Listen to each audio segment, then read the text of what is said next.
Hello everyone, my name is Nick.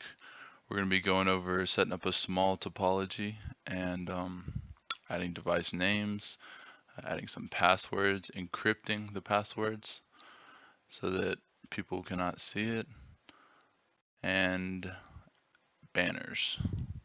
We might go over a few other things, we'll just have to see. Alright, so first you'll want to open up Packet Tracer.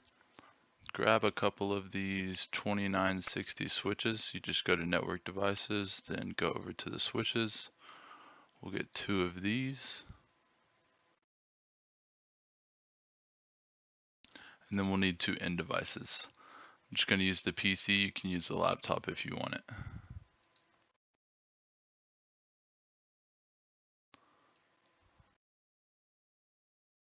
Alright, so I'm just going to change the name on this to switch-1 and switch-2. We'll give these computers some names. We'll name this one Bob. We'll name this one Alice. If you don't know who Bob and Alice are, it won't be long before you do. Alright, so next we'll want to connect these. So you can go down here to the lightning bolt, that's the connections tab, and you'll choose straight through copper. And you'll use straight through copper to connect things like computers to switches, switches to routers.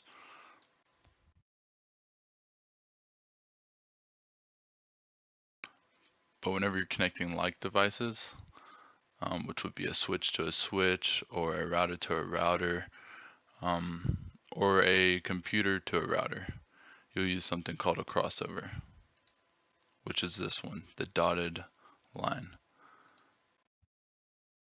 We'll connect that at Fast Ethernet 2 to Fast Ethernet 2, and then we'll do another straight through for this computer. Fast Ethernet 1 to 0. Now, with Auto MDIX, you no longer have to use straight through or crossover. The switch and the computer's interface cards can figure out which pairs to send and receive on automatically, which is nice, but it's a good thing to learn. So getting used to it in Packet Tracer is a good way to start. Something that you'll notice right away is whenever you click on one of these, it opens up this window. You can go straight to the command line interface from here where you can configure the network devices. Although in a classroom setting, you'll have a console cable connected from a computer to the switch, and that's how you'll do it. So to keep it as real as possible, we're going to go ahead and do that. Now this blue line here under the media, the connections, is going to be your console cable. So you'll just connect that to the computer and then put it into the console port of the switch.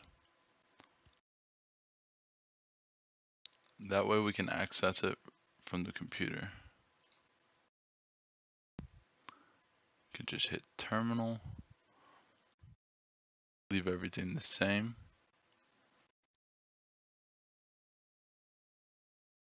And just like that, we're in the switch.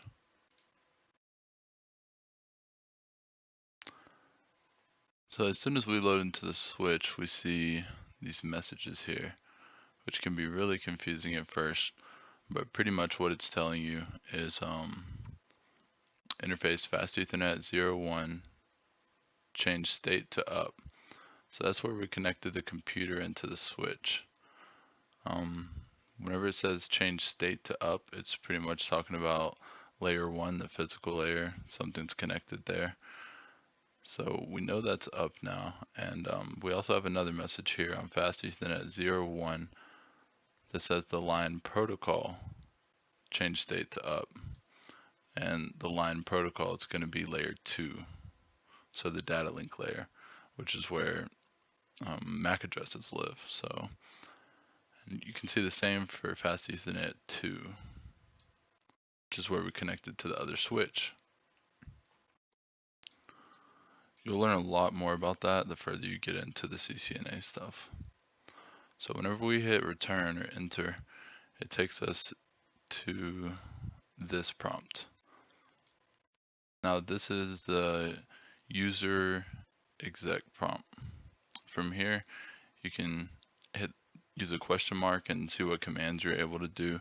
It's more limited, and these are some of the commands. What we're going to do is use enable, so it turns on privilege commands. That'll put us into privilege exec mode. So we'll do enable.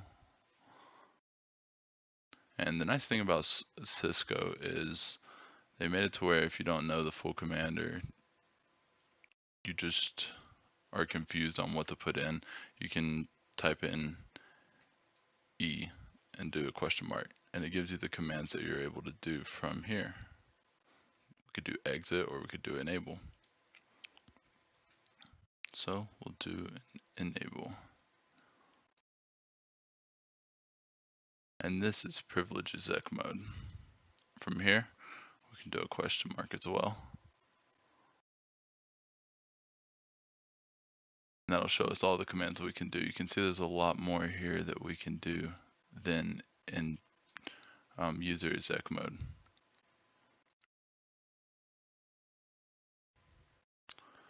So the first thing that we're going to change is the host name. Now the host name is what you see right here, switch.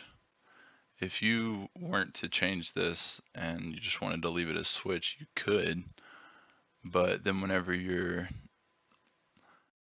trying to SSH into either our switch 1 or our switch 2, you wouldn't know which one you're in. They'd both have the same host name, so that's why we're going to change that so we can just know where we're at. So to change the host name, we'll need to be in global configuration mode. Now, global configuration mode is where you're going to be anytime you're adding configurations to the running config, which is something you'll also learn about later. But to get into global configuration mode, you're going to do configure. And we could do a question mark here to see, which command we're trying to put in, or we can hit tab. Another nice thing about Cisco, you can just start your command and then hit tab. So for configure, we'll put a question mark there. There's only one command, configure terminal. We'll put tab, and there it is. So we'll hit enter and you'll go into global config mode. This mode you'll get really used to, and just because this is where we will put any configurations into it. So right now we just want to change that switch to say switch -1. We'll have it match what we put on our topology. You can also do a question mark here and see everything that you can enter. There's a lot more here. And right here, this is what we want, host name. So we'll put in host name. We can do a question mark here. If you do the question mark right after the command, it'll just tell you the command that that you can use there, which is host name. If you do a space question mark, it wants a word. So this is where you type in the new host name. So we'll do switch -1. We'll hit enter, and you can see that our prompt changed to switch -1, and we're still in global config mode. So that is how we'll change our host name. Alright, so the next thing we're going to want to do is put some kind of security on this. So we want to make it to where there is a password whenever we first connect to the switch through a console connection. So it would be before this prompt. We also want to make it to where whenever we type in enable, it asks for a password here as well. so that we can go into privileged exec mode. So to do this, we'll just go to configure terminal. Now there's two ways you can do a password. There's enable password. We'll do Cisco. And there's also enable secret. We'll do class. Now, enable password just stores it as plain text.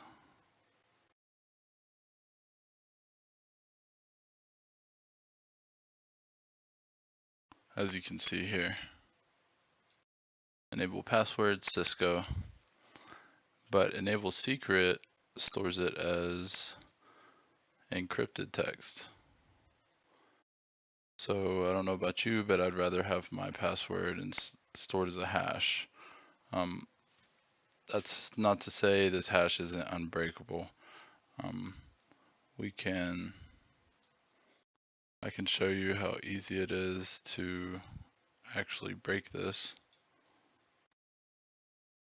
And if you're a cybersecurity major, you're probably, if you don't know how to do this already, you'll definitely learn how to do it. Or you can just join the cyber club and we can show you how to do it.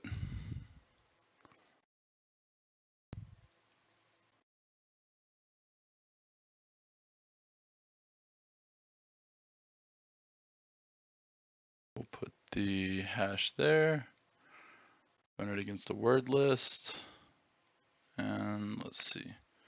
Yep, so we get our password right there really fast too. Class.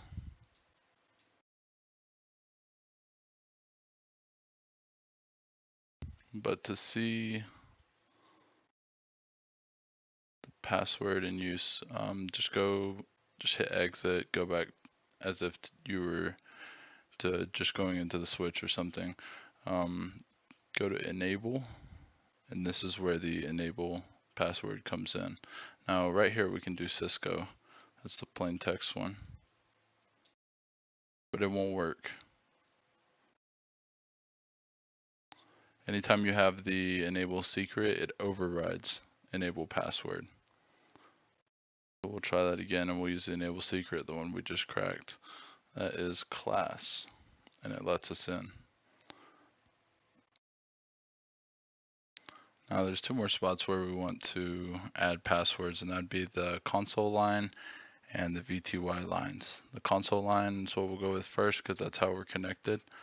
The VTY lines is what you'll connect to whenever you SSH into it or whenever you telnet into the switch.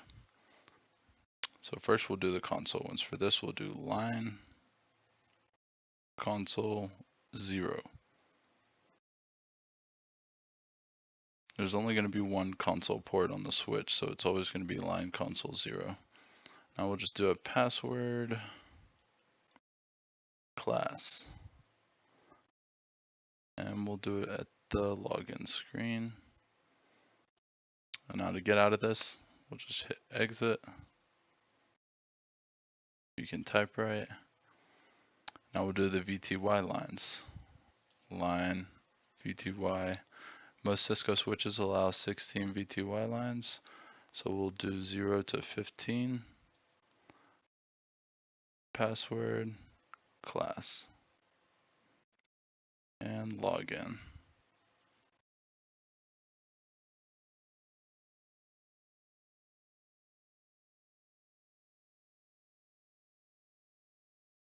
Now we'll do an exit once we're in privilege exec mode. That way we can go back to the initial login. Switch 1, con 0 is now available. We're connected with the console port still from Bob's computer. We'll hit enter and boom, it asks us for a password. So we'll do class, enable, and we'll do class again because that's our enable secret password. Now just to show you something, whenever you put these passwords down here, they're not encrypted. Just like our enable password is not encrypted. To encrypt these, there's one easy command. So we'll go to global config mode and just type in this command.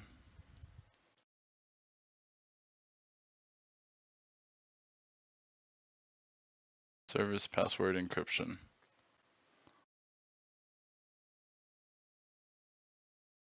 I will go back out, do a show run, and you can see now those are encrypted with a type 7 Cisco hash.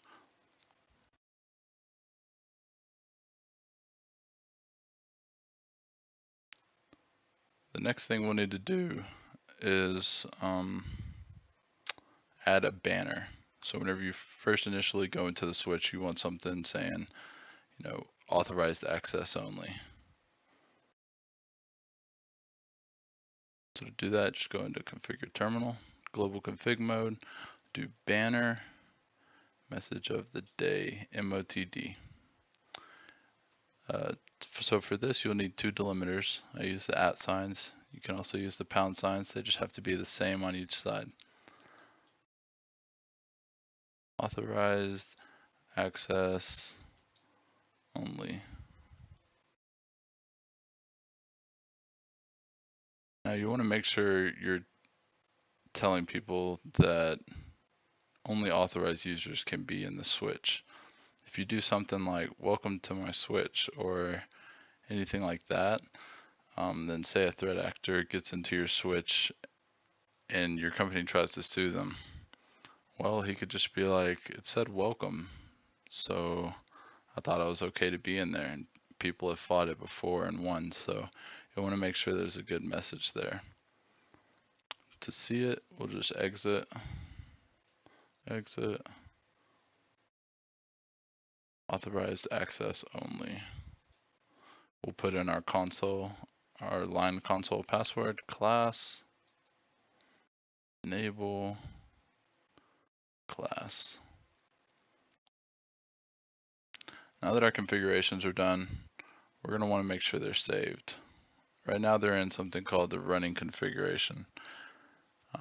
If we lose power to the switch, or if we turn it off, or if we're troubleshooting and we need to cycle the power, whenever it comes back up, it's not going to have any of the configurations that we just made in there. So to fix this, we will do copy, run. We can tab it out, running config, start. We can tab that out, or you can just put copy, run, start. It's up to you. And that's where we want to save it, the start of config, yes.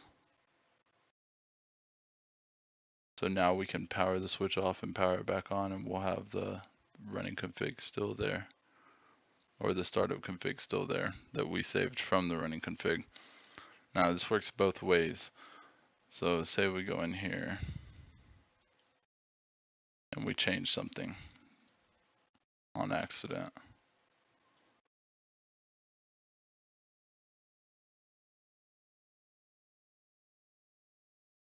So we change the message of the day to welcome all. We definitely don't want that. So we can change that by saving the startup config to the running config.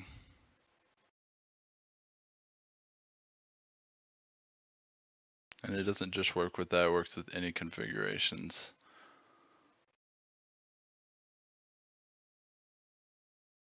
Copy start, run. Destination file name, running config. So we're moving the startup config to the running config, yes. And it's done. So now we can exit and we can see that banner. It changed back to what we had stored previously. So we've learned how to add device names, add passwords, encrypt passwords, and add banners. Also how to save the config. So that's about all I'm going to show you in this video. Thank you for watching.